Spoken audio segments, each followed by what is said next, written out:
একদিন ছোট্ট বিড়াল বাচ্চাটি মজা করে তার মায়ের মুখে হাওয়া দিয়ে দিল, আর মা বেলুনের মতো ফুলে গেল। ঘুম থেকে উঠে আয়নায় নিজেকে দেখে সে বুঝল অনেক মোটা হয়ে গেছে। তখন ভীষণ রেগে গেল। এদিকে ছোট্ট বিড়ালটি মজা করছিল, কিন্তু মা রেগে গেলে সে ভয়ে পালাতে লাগল। মা তাকে ধরে চেয়ারে বেঁধে তার মুখে হাওয়া ভরে বেলুনের মতো আকাশে ওড়াতে লাগল, তারপর দড়ি ছেড়ে দিল। ছোট্ট বিড়ালটি উড়তে উড়তে চলে গেল মহাকাশে এক স্পেসশিপে। স্পেসশিপের দরজা খুলে ভেতরে ঢুকে সে মজা করতে লাগল। বোতাম টিপতে টিপতে হঠাৎ স্পেসশিপ ব্লাস্ট হয়ে গেল।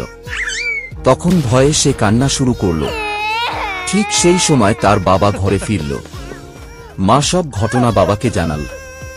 হঠাৎ টিভিতে নিউজে দেখা গেল ছোট্ট বিড়ালটির খবর। রাগে বাবা টিভি ভেঙে ফেলল।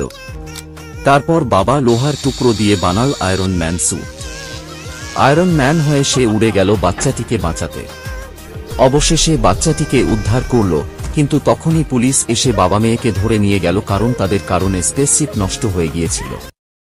তো বন্ধুরা, ভিডিওটা যদি ভালো লাগে আমাদের চ্যানেলটি সাবস্ক্রাইব করে আমাদের ফ্যামিলি মেম্বার হয়ে যান।